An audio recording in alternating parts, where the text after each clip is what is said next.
부합니다. 저희가 저번 주에 온유한 자에 대한 말씀을 함께 나누었는데요. 그때 좀 말씀을 나눠가면서 이야기했던 것이 땅을 얻기 위해서 많은 세상의 사람들은 자신이 가지고 있는 강력한 힘을 발휘했다. 그리고 흉악한 행동들을 통해서 그 땅을 차지했으나 성경 예수 그리스도가 우리에게 말씀하시는 땅을 얻는 방법은 온유함, 다시 말해서 힘은 있으나 그 힘을 쓰는 것이 아니라 부드러움으로, 때로는 사랑함으로 그들의 마음 가운데 찾아감이라 이야기를 나누었습니다.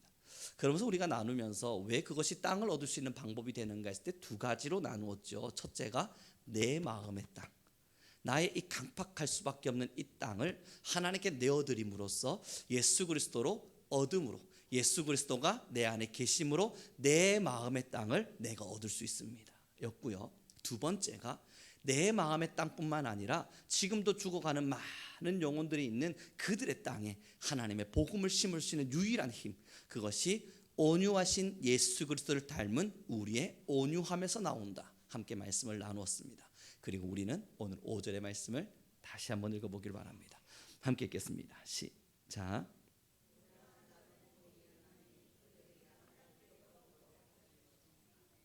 설교를 시작하면서요, 우리 성도님들에게 퀴즈 한 번을 내보겠습니다. 여러분 한번 맞추어 보시죠.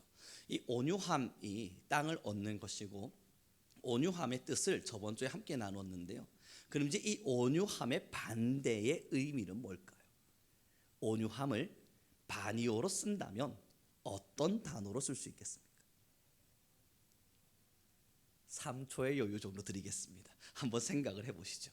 제가 달란트가 있다면 좀 나눠 드릴 텐데 말입니다. 그런 것도 가지고 있지를 못해서. 자, 온유함에 반대되는 언어. 아마 일반적으로 우리의 마음속에 지금 아마 말씀하진 않으셨겠지만 떠오르는 단어는 분노일 수 있습니다. 화냄, 분노. 그래서 온유함의 반대는 바로 분노일 것이다 라고 우리는 의례 짐작할 수 있는데, 여러분 성경적으로요, 많은 서적 속에서 온유함의 반대를 분노라고 기록하지 않더군요. 제가 이 설교를 준비해 가면서 그 반대어를 어떻게 찾을 수 있을까 열심히 살펴보니까 한 책에 참 위대한 기록이 있었습니다. 온유함의 반대는 고집이다. 과연 이것이 왜 그러하지 생각하며 그 글들을 따라 읽어가 보니까요, 온유는 내어줄 준비가 되어진 사람들입니다. 나는 힘을 낼 수 있지만 그 사람을 위해서 내 마음 한켠을 내어줄 준비가 되어 있습니다. 내가 생각하는 바는 이것이지만 저 사람의 마음을 얻기 위해서, 저 사람의 영혼을 살리기 위해서 내 마음의 고집을 꺾고 그에게 내 뜻이 아닌 그의 뜻으로 다가갈 수 있는 준비가 되어진 사람입니다. 그래서 예수 그리스도께서 저 하늘에 그 아름다운 보좌를 버리고 마국간으로 내려오기를 결심하신 것, 우리에게 보여주기 위함이었습니다. 그러므로 여러분, 이 온유함은 내가 할 수 있는 것이 있으나 그를 위하여 내 것을 내어줄 준비가 되어져 있는 자를 말하는 것이고, 고집스럽다라고 말하는 것은 내 것을 빼앗길 준비가 되지 않은 사람들입니다. 딱딱하게 나의 생각들을 굳혀서 어떤 의견을 말하더라도, 어떤 생각을 말하더라도 나의 옳고 그름으로 그를 평가하고 그의 판단에서 그에게 내 마음 한켠을 내어줄 준비가 안 되어져 있는 거예요. 그래서 온유함의 반대를 고집이라고 말하더군요. 여러분 그렇다면요, 너무나 명확한 답 하나를 얻을 수 있게 됩니다. 고집스럽다면 땅을 얻을 수 없습니다. 우리가 고집을 피워가기 시작한다면 땅을 얻을 수 없습니다. 그리고 나서 보니 성경과 신앙은 너무나 일맥상통해요. 하나님 앞에 서서 하나님께서 언제나 이스라엘 민족들에게요, 하나님의 뜻을 간철시키실 때에 이스라엘 민족들은 고집 피웁니다. 하나님께서 우로 가라 그러면 좌로 가고, 우상 섬기지 말라 그러면 자기 고집대로 우상 섬기고, 물 먹지 말라 그러면 물을 마시고, 전쟁치러 올라가지 말라 그러면 올라가고, 올라가라 그러면 올라가지 않겠다 그러고, 가나안 땅에 들어가서 정탐하고 돌아와서 이제 들어가 보자 이야기했더니 우리는 못 갑니다. 고집을 피운단 말이에요. 이 수없는 고집들 속에서 하나님이 하신 것은 그들을 철저하게 가르치시는 거였습니다. 그 고집스러움으로 인해서 그들에게 땅을 내어주는 것이 아니라 하나님께서 들어가실 수 있는 땅이 만들어질 때까지 그들의 고집을 꺾어내셨어요. 그게 40년 강야 인생길 아닙니까? 40년 강야 인생길이 펼쳐진 이유는 그들의 고집 때문이었습니다.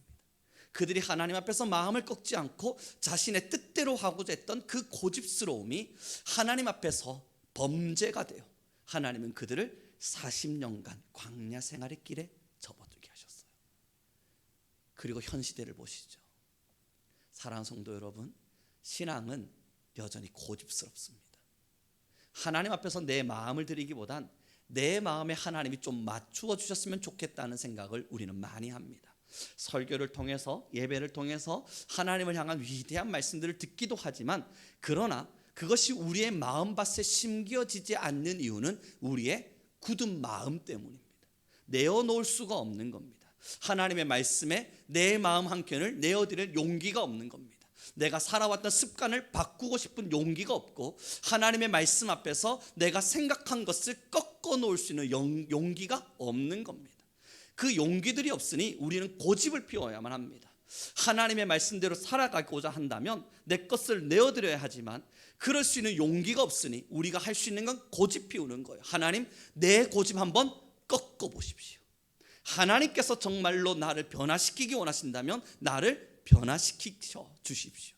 여러분, 그래서요, 참 용감한 기도 제목 하나를 제가 알고 있는데요, 예전에 한 청년이 말이죠, 자기가 하나님 앞에서 잘 변화가 안 일어난답니다. 그러면서 하나님께 기도하고 있대요. 하나님, 나는 이 연약한 마음을 이 고집스럽게 딱딱하게 채워내서 꺾어지지가 않습니다. 그러니 사도 바울과 같이 내게 나타나셔서 나를 거꾸로 들이셔서 그렇게 내 고집을 꺾어 주십시오 라고 기도하는 청년을 만난 적이 있습니다. 이 얼마나 대차고 얼마나 용감한 기도인지 몰라요. 사랑하는 성도 여러분, 하나님이 그렇게 그에게 찾아가셔서 그를 꺾어내실 때에는 그의 삶이 어떠할지가 결론지어진 겁니다. 하나님 앞에서 그렇게 고집스럽게 살아내는 것이 과연 믿는 자들의 바람이라면 우리는 직접적인 질문 하나를 던져야 돼요. 당신은 정말 예수를 만났습니까? 정말 예수 그리스도가 사도 바울에게 찾아와 당신의 모든 것을 꺾듯이 당신의 고집을 꺾기를 원한다면 우리는 정말 물어봐야 되는 거예요. 나 예수님을 만났는가?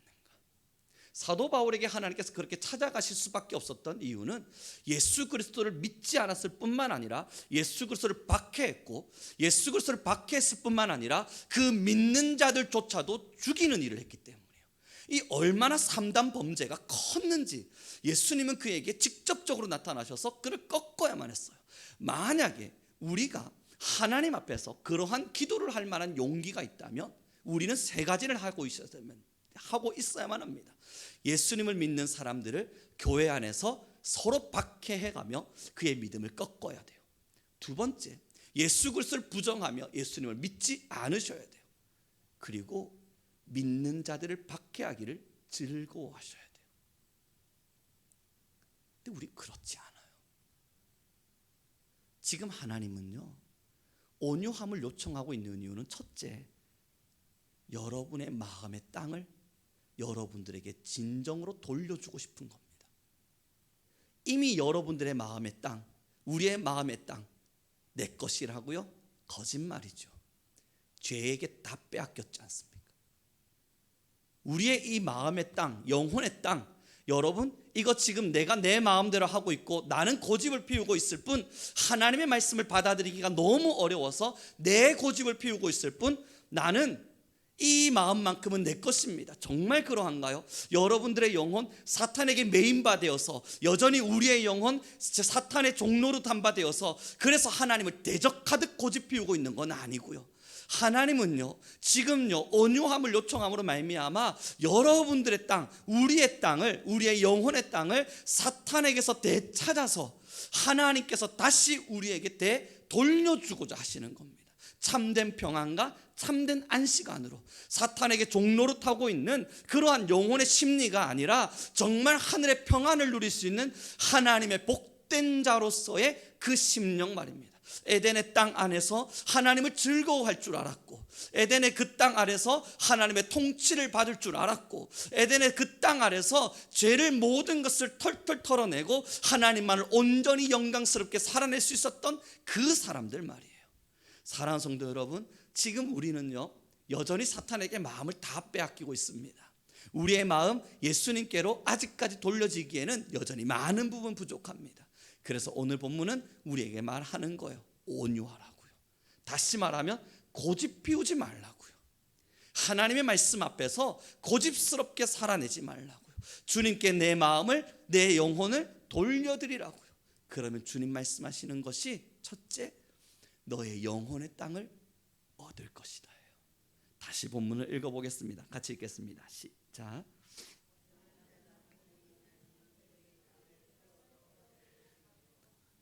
어느 날 여러분, 제가 여기서 저 위에 올고 커피를 향해 걸어 올라가는 중이었습니다. 힘들어요. 이 오르막 너무 힘들어요. 헉헉거려가면서 열심히 걸어 올라가고 있는데 두 마리의 강아지를 보았습니다. 하나는 강아지라 하기 힘들 만한 큰 개였고요. 제가 개 종을 잘 모릅니다. 큰 개 한 마리가 막 걸어 올라가는데 이 다른 아주머니의 목줄에 매여서 자그마한 정말 조그마한 강아지가 올라가는 중입니다. 큰 강아지를 보았더니 이 작은 강아지가 왈왈왈왈 짖기 시작하는데, 그 강아지의 작은 강아지의 울음소리에 큰 강아지가 한번 옆을 측 쳐다보는 겁니다. 그리고 가소롭다는 듯이 다시 앞을 툭 쳐다보는 거예요. 그럼에도 이 작은 강아지는요 큰 강아지를 향해서 열심히 짖어요. 제가 그걸 가만히 보면서 온유함을 어떻게 표현할 수 있을까에 대한 생각이 떠올랐습니다. 여러분, 큰 강아지가요 작은 강아지의 짖음 앞에서 아무렇지도 않은 듯 걸어 올라갈 수 있는 이유는 별것 아니기 때문이에요. 얘가 짖는 게 내 귓가에 들릴 만한 일이 아니기 때문이에요. 가소로운 거죠. 그래서 참아줄 수 있습니다. 이 정도는요. 그러나 여러분, 온유함과 참음은 다른 언어입니다. 너무 가소로워서 나에게 어떠한 해도 끼치지 못할 만한 녀석임을 알기에 그냥 내가 가던 길을 천천히 걸어가 주는 건 참아주는 거예요. 온유함은요 내 살갗을 내어주는 겁니다. 예수 그리스도가 십자가의 길을 걸어가실 때 어떤 해도 당하지 않고 있는데 많은 사람들의 조롱, 때로는 비아냥, 그 정도의 길을 걸어갔던 것이 아닙니다. 예수님께서 나의 마음은 온유하다라고 말씀하셨던 그 온유는 십자가를 지고 있는 중이요. 다시 말해 지금 누군가 자신을 향하여 비아냥거리는 그 사람들이 내 몸도 해하고 있는 중이에요. 작은 강아지가 큰 강아지를 물어뜯고 있는 중이라고요. 그냥 짖는 정도를 넘어서 내 털깍까지도 하나하나 물어뜯어내고 있는 중이에요. 그럼에도 내 살갗을 내어줄 때 우리는 이것을 참음이 아닌 온유라 말할 수 있는가? 그 또한 아니더군요. 여기까지도 참는 겁니다. 내 살갗을 내어주더라도 참아내는 거예요. 이제 온유라고 하는 단어를 붙이려면 내 살갗을 내어주되 그 내어준 결과를 통해서 그걸 그 먹잇감, 때론 나를 공격했던 그 자를 살려내야 됩니다. 그게 온유예요. 온유는 다른 사람을 살리기 위해 내 살갗을 내어주는 마음입니다. 왜 고집스러움이 온유의 반대가 되냐면 고집은 다른 사람에 대한 배려가 없는 거거든요. 고집스러움은 저 사람이 살고 죽고의 문제가 아닌 내 마음이 상처받기 싫은 사람들로부터 드러나는 방어거든요. 예수님은 온유함으로 십자가의 길을 걸으셨고 그 수모와 치욕을 당하셨대 참음으로 가신 것이 아니라 우리를 살리기 위한 온유의 길을 걸으셨습니다. 지금 주님께서 우리에게 온유를 요청하고 계세요. 사랑하는 성도 여러분, 마음이 많이 무거우셨으면 좋겠습니다. 이 온유함의 설교를 들어가며 여러분의 마음이 좀 답답하리만큼 무거웠으면 좋겠어요. 왜냐하면 우리가 감당할 수 없는 일이거든요. 내 살갗이 뜯기는 거 참아낼 수 있습니까?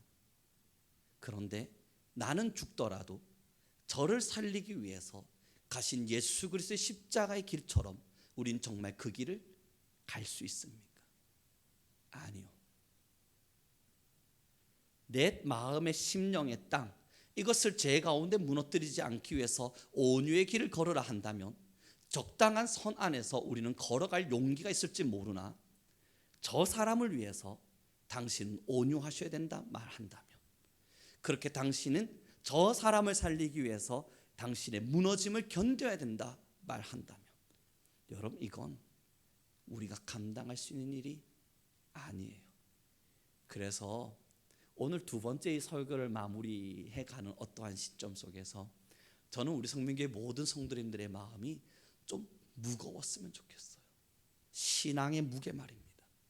신앙은 절대 가볍지 않음을 우리 스스로가 알았으면 좋겠어요. 그럼 여러분, 우리가 할 수 없는 일인데 어떻게 하냐고요. 저번 주 함께 나눈 말씀과 같습니다. 성령의 열매는 온유함이 있습니다. 저는 우리 성민교회 모든 성도님들에게 이제 직접적인 질문 하나를 드립니다. 정말 성령 충만하고 싶으십니까?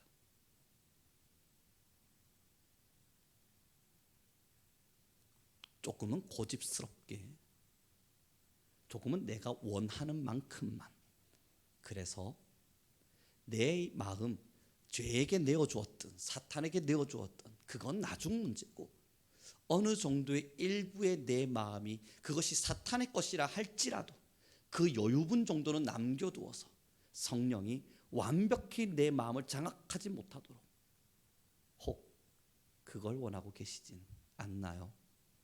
정말 성령 충만하기를 원하십니까? 그 충만한 성령이 우리의 영혼을 장악하셔서 죄를 무찔러 내셨을 때 여러분 모두의 삶에 온유가 꼽힐 텐데, 그렇게 내 것을 내어주고 내 삶이 내어진 바 되어지고 저들을 살리기 위해서 나의 것이 부서지는 그러한 경우와 경험들을 우리가 해야만 하는 일들 앞에 설 수도 있음에도, 여러분 정말 성령 충만하기를 원하십니까?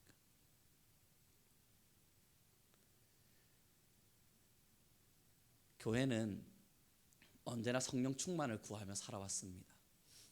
그러나 그 성령 충만에 부합할 수 있을 만한 하나님의 사역의 길들을 걸어간 성도를 찾는다는 건 참 많이 어려워졌습니다. 이제 설교를 마무리해 가보죠. 다음 주 이 무거운 마음만을 가지고요, 여러분, 다음 주에 설교를 기대해 주시죠. 아마 그 무거움을 조금은 더 가벼이 바꾸어 줄 수 있는 정화적 설교가 이루어지지 않을까 생각을 하는데요. 그럼에도 한국교회는 성령 충만을 기도하며 은사를 구했습니다. 병 낫기를 원했고 때로는 기적을 원했습니다. 그때 당시에 그 교회들에겐 필요했습니다. 여러분의 젊은 시절에 그 성령 충만을 통해 일어났던 기적들은 그 당시의 교회들에게 반드시 필요했고, 하나님은 그 역사들을 통해서 믿는 자들을 찾아내셨습니다. 예수님 처음 오셔서 병든 자, 아픈 자, 힘겨운 자들을 돌보아내시며 그들을 치유하셨던 것처럼 한국교회에도 동일한 그 시작들을 하나님은 하셨고, 한국교회의 수없는 부흥들을 통해서 믿음의 사람들을 초대하셨어요. 그 초대져 있는 많은 군중들에게 그제서야 예수님은 자신이 가야 할 길을 가르치기 시작하셨습니다.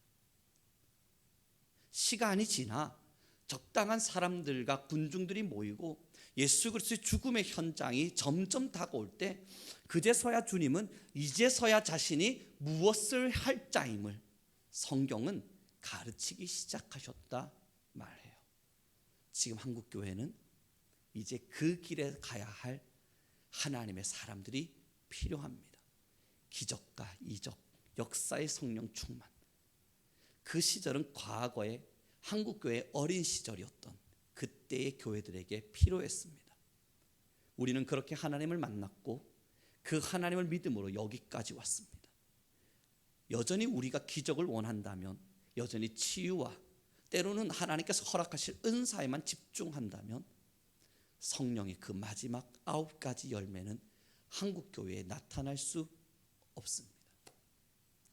사랑하는 성도 여러분, 이젠 새로운 성령 충만을 구하십시오. 내 영혼이 온유의 열매를 맺어낼 때까지, 그리고 성령의 9가지의 열매가 내 삶 속에서 철저하게 꽃피어낼 때까지 성령의 충만을 주께 기도하며 구할 수 있는 우리 교회가 되길 소망하겠습니다. 기도하겠습니다.